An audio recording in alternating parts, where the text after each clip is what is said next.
Oi, meu nome é Lívia, eu sou terapeuta holística e hoje a gente vai falar sobre os trânsitos astrológicos do mês de agosto.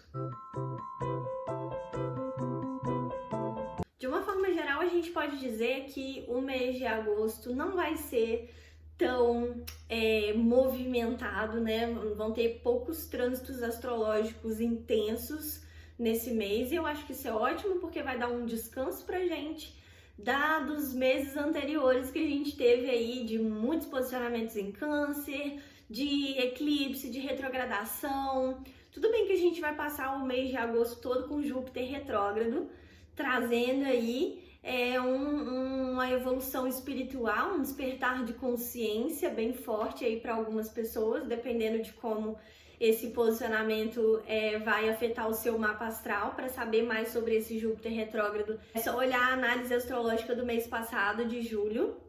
E eu acho assim que de uma forma geral a gente tem muitos aspectos que aliviam a tensão, porque normalmente em agosto a gente tem aí aspectos em Leão, né? O Sol em Leão, e aí agora a gente vai ter Vênus em Leão e tudo mais. Não vou dar spoiler que eu vou falar tudo certinho para vocês, mas eu acho que vai ser um mês mais descontraído pra gente, e até porque no final do ano a gente vai ter movimentações astrológicas super profundas.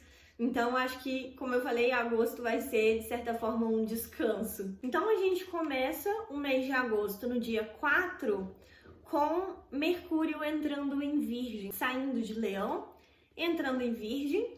E o Mercúrio em Virgem, ele aflora muito as nossas capacidades cognitivas, porque ele está em domicílio. Então, Mercúrio está muito confortável em Virgem, isso favorece muito os estudos, as trocas de informação, a comunicação. E também é um aspecto que valoriza muito o nosso pensamento estratégico, né? A nossa tomada de decisão estratégica em direção aos nossos objetivos de vida. Então, acredito que seja um Mercúrio que vai favorecer bastante a gente colocar as nossas ideias no lugar. Para quem tem Mercúrio em Virgem, em Touro, em Capricórnio, vai ser um momento de bastante foco mesmo. Você vai estar aí com a mentalidade, a racionalidade bem aflorada. Então, acredito, como eu falei, que seja um momento, principalmente para quem tem esses posicionamentos de Mercúrio, Mercúrio em Gêmeos também. É um momento de usar o mental, usar a energia de estratégia, de racionalidade, para ter mais foco em direção aos objetivos. Agora, no dia 11 de agosto, Vênus entra em Leão. Então, saindo de Câncer e entrando em Leão, a gente para um pouco de recuperar questões afetivas do passado que estavam precisando ser acolhidas e resolvidas, e agora a gente vive as trocas afetivas com mais leveza, com mais criatividade, buscando mais prazer nas nossas trocas afetivas. Então, para quem tem posicionamentos de Vênus em Leão, Sagitário, Áries, ou até para quem tem Vênus em Libra, vai ser um momento de mais colheita afetivamente, amorosamente falando, né? Vai trazer um pouco mais de leveza. Então, a Vênus em Leão é um período de mais descontração na vida afetiva. Para trabalho, né, vida profissional, traz muito foco, muita energia, muita criatividade, mas para a parte amorosa, traz uma busca pela alegria. Então, eu acho que muitas tensões na vida afetiva podem seguir por um caminho de se dissolver durante a Vênus em Leão, porque as prioridades não são mais as emoções profundas ou o controle da vida afetiva, mas é mais buscar uma descontração, uma situação na vida afetiva onde a gente possa curtir com mais prazer, mais desprendimento, mais alegria e diversão. No dia 20 de agosto, a gente vai ter a entrada de Marte em Gêmeos. Então, como no final de agosto a gente também tem a entrada do Sol em Virgem, e a gente vai ter ali posicionamentos em Libra no final de agosto, em Gêmeos, em Virgem, eu vejo assim que é um mês muito mental. É um mês onde a gente vai estar trabalhando mais a parte mental do que emocional. E aí, como eu falei, para quem tem dificuldade de lidar com as emoções, isso é um respiro. Mas agora, para quem tem facilidade de ficar muito preso na mente, pode ser que os pensamentos fiquem muito cheios, a mente fique muito cheia e a gente precise descarregar toda essa energia mental. Agora, isso vai depender de como você canaliza a sua energia mental. Se você canaliza para os estudos, para a comunicação, para a interação social, porque é fundamental a exploração da energia mental agora em agosto, já que a gente tem todos esses planetas e posicionamentos favorecendo a racionalidade e o uso mental, em detrimento das emoções que estavam sendo muito exacerbadas nos meses anteriores com um monte de posicionamento em Câncer. Então, o Marte em Gêmeos, para quem tem Marte em Libra, em Aquário, em Gêmeos mesmo, ou em Virgem, vai trazer aí uma clareza mental. Ele pode trazer uma capacidade de usar sua força mental de forma criativa, de forma construtiva, para os estudos, para o trabalho. Agora, para quem tem Marte em Sagitário, em Áries ou em Câncer, a mente pode ficar muito cheia. Na verdade, essa entrada do Marte em Gêmeos pode evidenciar conflitos mentais que você já estava tendo, mas que estavam às vezes sendo reprimidos ou que não estavam sendo bem resolvidos ou que você não estava lidando bem com eles, para que eles possam ser resolvidos de fato, né? Mas aquilo vai vir à tona, a mente pode ficar muito cheia. Por isso que eu falei que é o momento para descarregar a energia mental da maneira que você achar melhor. Agora, no dia 23 de agosto, o Sol entra em Virgem, os virginianos vão começar a fazer aniversário e o Sol em Virgem, ele favorece muito o nosso uso mental e a nossa racionalidade. Então, isso vai incentivar, intensificar essas questões mentais e de racionalidade que o mês de agosto já veio preparando a gente para receber. E durante o Sol em Virgem, a gente, na verdade, deve ter o foco em colocar a vida em ordem.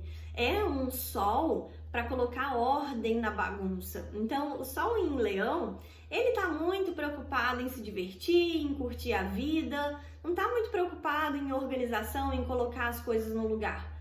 Quando o Sol entra em Virgem, a gente centra mais, né? Busca mais responsabilidade, mais racionalidade, para poder organizar aquilo que não está bem organizado na nossa vida, para voltar o foco com a racionalidade nos nossos objetivos. E aí, logo em seguida, no dia 24 de agosto, inicia a retrogradação de Urano. E é muito importante que a gente fale sobre essa retrogradação, porque no início do mês de agosto, a gente teve uma conjunção exata de Urano com Marte e o nó do norte, todos ali em Touro. Então, Urano vai iniciar sua retrogradação no signo de Touro. Então, esse signo ele vai estar energeticamente muito sobrecarregado, influenciando a gente, né? É muito importante que você olhe no seu mapa astral. O que você tem no signo de Touro, principalmente entre o segundo decanato e o terceiro decanato desse signo. Se tem alguma área de alguma casa passando por ali, alguma cúspide de alguma casa, um ponto kármico, um planeta, porque ali vai estar acontecendo uma quebra de correntes.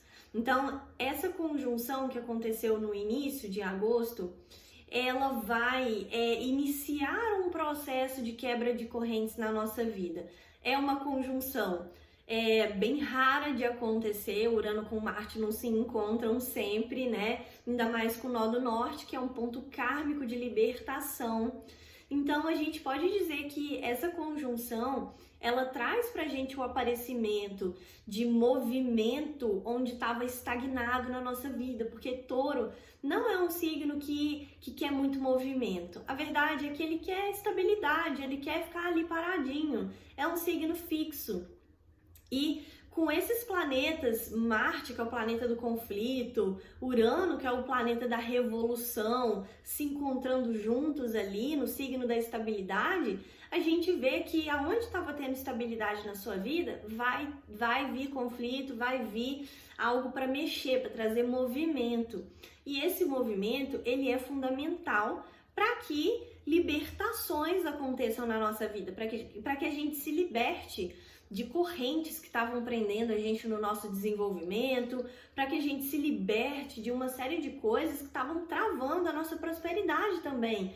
Porque Touro também fala sobre valores e questões de prosperidade aí na nossa vida. Então, é muito importante que a gente olhe para essa retrogradação de Netuno no dia 24 de agosto como uma retomada de correntes que a gente precisava romper na nossa caminhada, que a gente não deu conta de romper. Então, a retrogradação de Urano, ela afeta a gente muito de forma coletiva, porque Urano é um planeta que tem uma influência muito coletiva sobre nós, mas também afeta a gente de uma maneira individual na nossa jornada de autoconhecimento com relação a essa quebra de correntes. Então, vai ser um momento para a gente realmente tirar a poeira que estava debaixo do tapete, parar de evitar aquilo que a gente estava evitando para encontrar a verdadeira libertação na nossa vida. Então, não é pura e simplesmente uma libertação qualquer, é uma libertação kármica, ou seja, uma libertação de questões do passado, de vidas passadas até, que ficaram mal resolvidas e que retornam agora para que a gente possa quebrar padrões. Então, a retrogradação de Urano, ela fala muito sobre a quebra de padrões e ciclos que a gente estava mantendo na nossa vida, que não estavam permitindo a gente ter resultados melhores na nossa jornada. Então, fica bem atento durante esse período aí da retrogradação de Urano, né, para os seus padrões. Aquilo que você fala, isso sempre acontece na minha vida. Eu sempre me envolvo nesse tipo de relacionamento. Eu sempre vivo essa situação. E aí você volta seu olhar para esses ciclos para perceber o que eu posso fazer diferente agora para que esse ciclo não se repita. A gente leva em consideração o raciocínio de que se eu quero resultados diferentes na minha vida, eu não posso continuar agindo da mesma forma, eu preciso fazer diferente. E essa é um pensamento fundamental, esse é um pensamento fundamental para esse processo de retrogradação de Urano, gerando essa quebra de correntes, essa quebra de padrões aí para nós. E aí, no final de agosto, no dia 25, a gente vai ter a entrada de Mercúrio em Libra. O Mercúrio em Libra, ele traz aí um momento com a mentalidade racional aflorada também, o que não traz uma mudança muito brusca de quando Mercúrio estava em Virgem, mas ele evidencia muito mais a qualidade da nossa comunicação com os outros, a qualidade dos nossos relacionamentos e da troca que os nossos relacionamentos proporcionam para nós. Então, essa entrada de Mercúrio em Libra vai evidenciar por um curto período de tempo aí o que a gente pode fazer para entender que a forma como a gente se comunica com o outro revela também o relacionamento que a gente tem com a gente mesmo. E eu falei que isso vai durar por um curto período de tempo porque já em setembro Mercúrio vai ficar retrógrado. Então ele vai voltar por um tempinho para Virgem, depois ele vai retornar para Libra, evidenciando tudo isso de maneira mais forte para nós. Então essa foi a análise astrológica do mês de agosto. Espero que vocês tenham gostado. Não esquece de deixar o seu like aqui no vídeo e de compartilhar ele com mais alguém também que gosta de saber dos trânsitos astrológicos para já ficar preparado.